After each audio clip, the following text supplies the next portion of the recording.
जो प्रकरण हुआ राज्यसभा चुनाव का, कैसे क्या हुआ, किस नियत से हुआ, सभी का हमने उनको मेमोरेंडम दिया है और उन्हें कहा भाई हम इस पे वो करेंगे। और मेमोरेंडम का क्या क्या कंटेंट्स हैं ये भूषण बत्रा जी आप।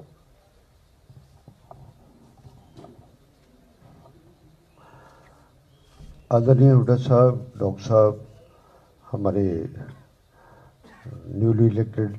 एमएलए साहब, एमपी साहब अरोड़ा जी और मेरे सारे भी साथी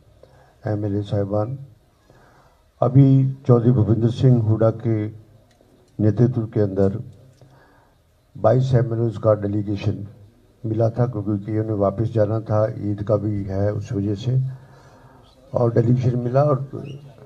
गवर्नर साहब ने बड़े ध्यान से सुना और उनकी ऑब्जर्वेशन अगर हम आपको बताएंगे तो बड़ा समय लग जाएगा। उन्होंने कहा कि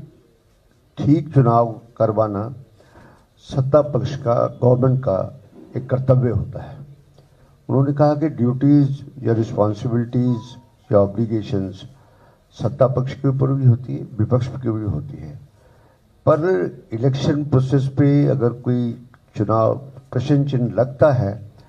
तो वो नहीं लगना चाहिए। इतनी बड़ी संस्था के लिए जब चुनाव होता है उसे, तो हमने उनको बताया कि पोल कैसे रिग हुआ, किस हिसाब से उसका बिहेवियर था, और ऑनेस्टली हम, हाँ जी, और मेमोरेंडम हमने उनको दिया उनको, और मेमोरेंडम ने हमें बकायदा ये लिखा इस बात के लिए कि 2 पार्ट है वो मिलके कि भाई 90 मेंबर विधानसभा के हैं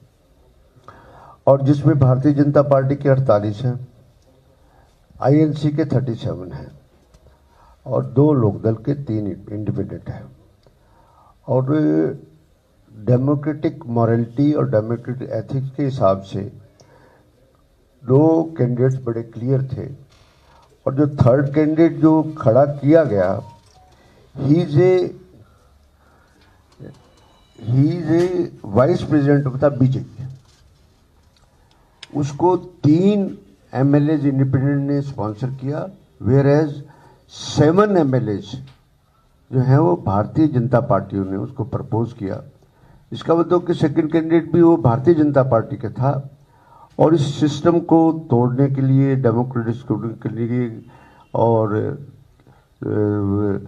साम दाम दंड भेद की नीति अपना के वो एक जो पॉलिटिकल मॉरलिटी होती है और नंबर्स का गेम होता है, उनको जानबूझ करके सत्ता के नशे में तोड़ना चाहते थे।